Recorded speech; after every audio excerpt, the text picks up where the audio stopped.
Hello everyone, मैं आपका दोस्त शफीम और आप देख रहे हैं हमारा यूट्यूब चैनल दी अकाउंट्स। दोस्तों, आज का हमारा टॉपिक टीडीएस रेट से है। आपको पता है कि टीडीएस के रेट में काफी सारे चेंजेस भी किए गए हैं, प्लस उसका जो भी लिमिट है उसमें भी चेंजेस किए गए हैं। तो आज मैं आपको पूरा डिटेल में बताऊंगा कि for financial year 25-26 and assessment year 26-27 के लिए टीडीएस का क्या न्यू लिमिट और रेट है। तो पूरी जानकारी के लिए आप हमारे साथ एंड तक आप जरूर बने रहें। और दोस्तों, अगर आप और भी डिटेल में अगर मुझसे Tally, GST, TDS, TCS, income tax, payroll, balance sheet को फाइनलाइज करना और day to day routine work जो कि कंपनी लेवल में होता है और वो भी कंपनी के रियल डेटा के साथ अगर आप सीखना चाहते हैं तो आप हमारे ऑनलाइन कोर्स को भी आप ज्वाइन कर सकते हैं। तो चलिए दोस्तों, आज का वीडियो हम लोग शुरू करते हैं। TDS rate for financial year 2025 से 2026 एंड असेसमेंट ईयर 2026 से 2027। तो हम लोग वन बाय वन करके पूरा डिटेल में हम लोग समझते हैं कि टीडीएस का क्या क्या लिमिट है और उसका क्या रेट है। तो यहाँ पे सबसे पहले आपके स्क्रीन के सामने 192 स्टार्ट करने से पहले ये जो पहला कॉलम है ये आपका सेक्शन का है। ये जो दूसरा वाला आप कॉलम देख रहे हैं ये नेचर ऑफ पेमेंट का है। ये वाले कॉलम में आपको थ्रेशोल्ड दिखेगा, यानी किस नेचर का क्या लिमिट है। यहाँ पर आपको दिखेगा इंडिविजुअल और इसके अलावा जो कि अदर्स हो जाएगा, और जिससे डिडक्टिव के पास पैन कार्ड का नंबर नहीं है वहां पे वो रेट भी अप्लाई होगा अलग से। तो सेक्शन 192 जो कि सैलरी के बारे में बात करता है। अगर आप अपने एम्प्लॉय को सैलरी प्रोसेस करते हैं तो इसका कोई एक रेट नहीं होता है, इसका पार्टिकुलर पूरा एक स्लैब होता है, स्लैब का रेट होता है। और आपको पता है कि अभी अभी आपका जो कि न्यू टैक्स रिजीम है 12 लाख तक ये बात करता है कि इसमें आपको अपने एम्प्लॉय को ऊपर किसी भी तरह का टीडीएस नहीं काटना है। तो वो हम लोग डिटेल में किसी और वीडियो में कवर कर लेंगे, लेकिन अगर आप अपने एम्प्लॉय के सैलरी के ऊपर टीडीएस को कैलकुलेट करना चाहते हैं तो या तो आप इनकम टैक्स स्लैब का न्यू रिजीम या फिर उसका ओल्ड रिजीम, किसी भी तरीके से आप उसका टीडीएस का कैलकुलेशन कर सकते हैं। अब अगर हम ओल्ड रिजीम की बात करें तो इसमें आपको पता है कि इसमें सभी तरह का इनकम टैक्स का रिबेट मिलता है, चाहे वो आपका 80C से लेकर के 80U तक का हो। ये सारा का सारा इसमें आपको रिबेट मिल जाता है, प्लस एचआरए का भी रिबेट मिलता है। और बाकी जो स्टैंडर्ड डिडक्शन वो तो है ही, लेकिन न्यू टैक्स रिजीम में केवल और केवल स्टैंडर्ड डिडक्शन का ही आपको रिबेट मिलता है। 80CCD2 यानी कि एम्प्लॉयर का जो कि एनपीएस का कंट्रीब्यूशन होता है उसी का रिबेट मिलता है। तो दोनों में बहुत डिफरेंस है। तो अगर आप अपने एम्प्लॉय का कैलकुलेशन करना चाहते हैं तो जिसमें उसके लिए बेनिफिशियल होगा उसके हिसाब से आपको सैलरी के ऊपर टीडीएस का कैलकुलेशन करना चाहिए। उसके बाद जो हमारा नेक्स्ट है 192A। इसका जो नेचर है आप यहाँ पे देख सकते हो, pre mature withdrawal from employ provident fund. अब ये क्या होता है कि आपका जो पीएफ का पैसा ईपीएफ में जो जमा जो होता है उसका एक मैच्योरिटी होता है, राइट। लेकिन प्री मैच्योर विथड्रॉवल का माने ये हुआ कि मैच्योरिटी से पहले अगर आप 50,000, इसका क्या लिमिट आपका दिया हुआ है 50,000, यानी कि आपका थ्रेशोल्ड है 50,000 तक, तो आपका जो ईपीएफ का जो डिपार्टमेंट है वो आपके ऊपर टीडीएस से 10% डिडक्ट नहीं करेगा। लेकिन जैसे ही इस लिमिट को आप क्रॉस करते हैं तो आपका 10% का टीडीएस से काट लिया जाएगा। बाकी ये जो वाला कॉलम है ये तो इस पर आपका मैटर ही नहीं करता है, क्योंकि जिसका पीएफ का अकाउंट और उसका पैन कार्ड नहीं हो ऐसा हो नहीं सकता। लेकिन जनरली ये देखा जाता है कि अगर किसी डिडक्टिव के पास पैन कार्ड नहीं है, नंबर नहीं है, तो फिर उसका 20% के हिसाब से टीडीएस का डिडक्शन किया जाता है। उसके बाद देखते हैं हमारा नेक्स्ट है सेक्शन 193। ये बात करता है इंटरेस्ट ऑन गवर्नमेंट सिक्योरिटीज। अगर आपने गवर्नमेंट के किसी फंड में पैसे को इन्वेस्ट किया उससे आपको क्या मिलता है, इंटरेस्ट मिलता है। तो इसका जो आपका थ्रेशोल्ड है 10,000, लेकिन 10,000 से जैसे ही आपका ऊपर इंटरेस्ट के रूप में रिसीव होता है तो सामने वाला जो भी आपका कंपनी है, अगर आप इंडिविजुअल हैं तो 10% के हिसाब से आपका टीडीएस से काट लिया जाएगा। और अगर आपके पास पैन कार्ड नहीं है तो फिर आपका 20% ही रहेगा। उसके बाद हम देखते हैं नेक्स्ट 194 सेक्शन डिविडेंड। अब डिविडेंड का माने क्या होता है? लाभांश। आपने कहीं पर पैसे को इन्वेस्ट किया है तो वहां से आपको क्या मिला है? लाभांश की प्राप्ति हुई है, यानी कि डिविडेंड। इसका भी जो लिमिट है वो आपका 10,000 है, यानी 10,000 तक आपको छूट है। लेकिन 10,000 से ऊपर अगर आपको डिविडेंड की प्राप्ति होती है तो फिर जो देने वाली कंपनी है वो आपका 10% का टीडीएस काट करके ही वो आपको पेमेंट करेगी। उसके बाद नेक्स्ट है आपका यहाँ पे सेक्शन है 194A। ये किसके बारे में बात करता है? Interest by banks, post office, other than securities. अभी हमने आपको इंटरेस्ट और सिक्योरिटीज के बारे में बताया, उसके अलावा अगर आपको इंटरेस्ट की प्राप्ति होती है तो उसके अलावा कहाँ से? यहाँ पे साफ साफ मोटे मोटे यहाँ पे फॉन्ट में लिखा हुआ है, बैंक्स और आपका पोस्ट ऑफिस। ठीक है, तो इससे अगर आपको इंटरेस्ट की प्राप्ति होती है तो अगर आप सीनियर सिटीजन में फॉल नहीं करते हैं तो 50,000 तक आपका 10% के हिसाब से टीडीएस को नहीं काटा जाएगा। और अगर आप सीनियर सिटीजन में फॉल करते हैं तो उसका लिमिट 1 लाख है। यानी इससे ऊपर अगर आपको अपने सेविंग अकाउंट से प्लस पोस्ट ऑफिस से जो कि इंटरेस्ट की प्राप्ति होगी तो सामने वाला जो भी पोस्ट ऑफिस है या आपका जो बैंकर है वो 10% का टीडीएस काट के ही आपको इंटरेस्ट का पेमेंट करेगा। उसके बाद नेक्स्ट हम देखते हैं 194A। ये भी इंटरेस्ट की ही बात करता है। आपको इंटरेस्ट की प्राप्ति तो हो रही है लेकिन अदर देन ऑन सिक्योरिटीज। अभी जो आपने देखा saving account plus post office से भी आपको इंटरेस्ट की प्राप्ति हो रही थी, उसको आप छोड़ दीजिए। प्लस इसके अलावा आपको सिक्योरिटीज के ऊपर भी आपको इंटरेस्ट की प्राप्ति हो रही थी। उस दोनों को छोड़ के अगर किसी और सोर्स से आपको इंटरेस्ट की प्राप्ति होती है तो जो भी सामने वाला कंपनी है, तो 10,000 इसका लिमिट है। 10,000 से अगर आप ऊपर जाते हैं तो वो आपका 10% का टीडीएस का डिडक्शन कर लेगा। उसके बाद एक सेक्शन आता है 194B।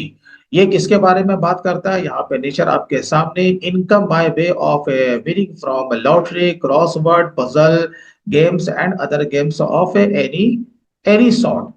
जब आप देखते हैं कि कोई भी आप अगर इस तरह का लॉटरी या क्रॉसवर्ड या पजल या आपने रियलिटी शोज वगैरह भी देखा होगा, वहां से आपकी जो भी इनकम होती है तो उसका लिमिट कितना है? आपका 10,000। यानी कि अगर विनिंग प्राइस अगर अप टू 10,000 है तो आपका किसी तरह का टीडीएस का डिडक्शन नहीं होगा। लेकिन अगर ये लिमिट 10,000 से ऊपर चला जाता है तो सामने वाला जो भी आपका कंपनी है वो 30% का टीडीएस का डिडक्शन कर लेगा। और अगर इंडिविजुअल के आप अलावा भी हैं तो भी उसका रेट आपका सेम ही है।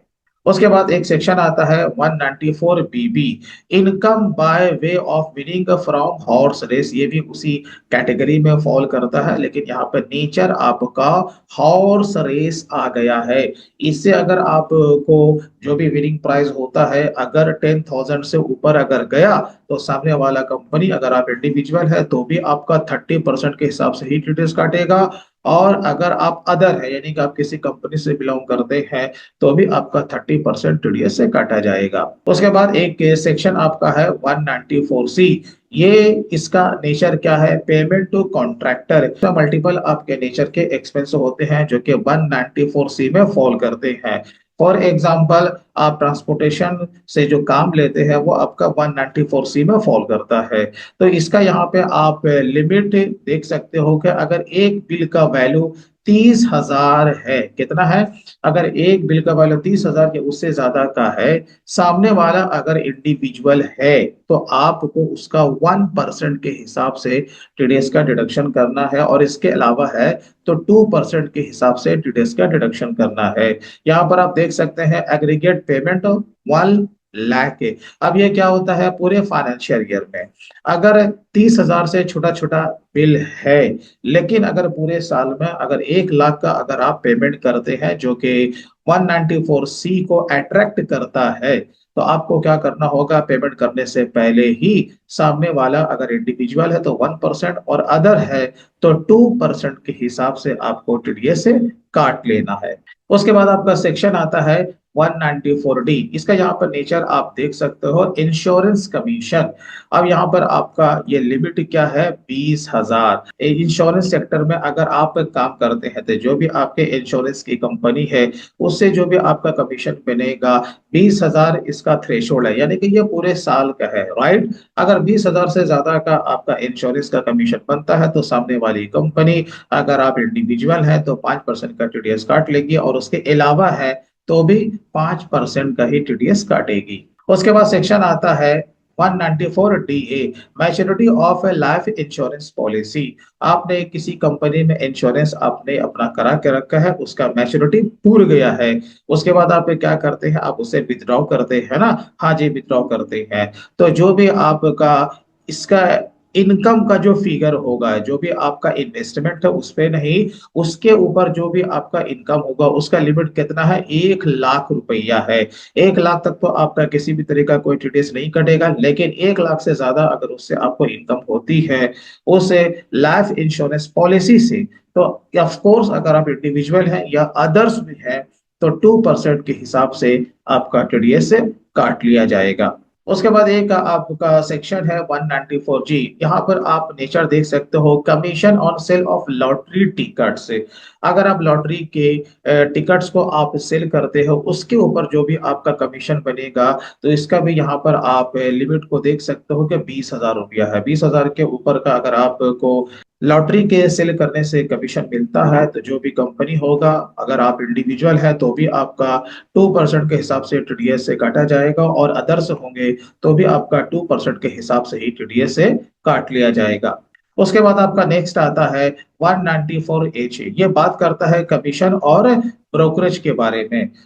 तो अगर आपने कमीशन या फिर ब्रोकरेज के अगेंस्ट में अगर आपने बिल को रिसीव किया है तो आपको पेमेंट तो करना है, बट रूल क्या बोलता है कि 20,000 तक तो आपको 2% के हिसाब से टीडीएस नहीं काटना। लेकिन अगर इसका पेमेंट या बिल वैल्यू 20,000 से ज्यादा का चला जाता है इन होल फाइनेंशियल ईयर, तो पेमेंट करने से पहले ही आपको 2% के हिसाब से अगेंस्ट कमीशन और ब्रोकरेज टीडीएस का डिडक्शन कर लेना है। उसके बाद सेक्शन आता है 194I, जो कि बात करता है प्लांट एंड मशीन के बारे में, यानी कि ये रेंट के बारे में बात करता है। लेकिन यहाँ पे आपका ये लैंड का रेंट नहीं है या ऑफिस का रेंट नहीं है, ये आपको ध्यान रखना है। ये बात करता है रेंट किसका है, वह प्लांट एंड मशीन का। इसका जो आपका लिमिट है, आपको पता है कि इसे इंक्रीज कर दिया गया, पहले 2,40,000 रुपए का था, लेकिन आपका फाइनेंशियल ईयर 25-26 के लिए इसे 6 लाख रुपया कर दिया गया है। अगर आप रेंट पे प्लांट एंड मशीन को अगर आप लेते हैं तो उसका आपको पेमेंट तो करना होगा, लेकिन 6 लाख तक आपको किसी तरह का कोई टीडीएस नहीं काटना। लेकिन 6 लाख से अगर ज्यादा हो जाए तो फिर आपको 2% के हिसाब से उसका टीडीएस का डिडक्शन कर लेना है। और वही चीज है 194I, लेकिन यहाँ पर थोड़ा सा जो इसका नेचर ऑफ पेमेंट है वो आपका चेंज हो गया है। रेंट तो है बट किसका है, लैंड और बिल्डिंग का और फर्नीचर फिटिंग्स का। तो दोनों में थोड़ा सा फर्क है, तो आपको ये ध्यान रखना है। लिमिट आपका वही सेम है, लेकिन 6 लाख से अगर ऊपर का पेमेंट अगर होता है और आप अपने लैंडलॉर्ड को करते हैं तो पेमेंट करने से पहले ही आपको 10% के हिसाब से टीडीएस का डिडक्शन करना होगा। अगर हम इसके आगे देखें, यहाँ पर आपका सेम सेक्शन ही है, फीस फॉर प्रोफेशनल और technical services in all other cases. तो ऐसे कंडीशन में लिमिट तो सेम है, लेकिन आपको 10% के हिसाब से उसका टीडीएस का डिडक्शन करना होगा। फॉर एग्जाम्पल, किसी भी प्रोफेशनल का अगर आपके पास बिल आता है, जैसे कि आपके चार्टर्ड अकाउंटेंट साहब हैं, आपके एडवोकेट साहब है, उनका अगर आप बिल आप रिसीव करते हैं तो उसका पेमेंट करने से पहले ही आपको 10% के हिसाब से टीडीएस से काटना होगा।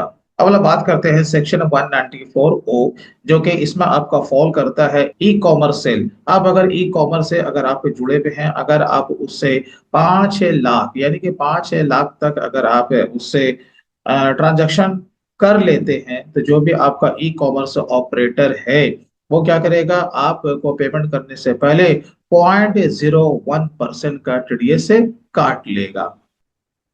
एक आपका सेक्शन है, सेक्शन 19040, इसके बारे में हम सभी जानते हैं कि जो भी आप के जो पार्टनर्स होते हैं, ये स्पेशली आपका एलएलपी एंड पार्टनरशिप फॉर्म पर ये आपका एप्लीकेबल होता है। तो अगर आप अपने पार्टनर्स को 20,000 या फिर 20,000 तक इसमें एग्जेम्प्टेड है। लेकिन 20,000 से अगर पूरे साल का अगर पेमेंट अगर होता है, तो पेमेंट करने से पहले ही आपके जो भी पार्टनर हैं उनका आपको 10% के हिसाब से टीडीएस से काट लेना है। तो दोस्तों मैं उम्मीद करता हूँ कि इस वीडियो से आपने टीडीएस का रेट और उसका जो भी थ्रेशोल्ड है उसके बारे में जान लिया होगा। तो उससे वीडियो अच्छा लगा हो तो कम से कम अभी से लाइक जरूर कीजिए और ज्यादा से ज्यादा अपने दोस्तों में इस वीडियो को शेयर जरूर करें। तो चलिए दोस्तों फिर मिलते हैं किसी दिन किसी और नए दूसरे टॉपिक के साथ। तब तक के लिए take care and bye bye.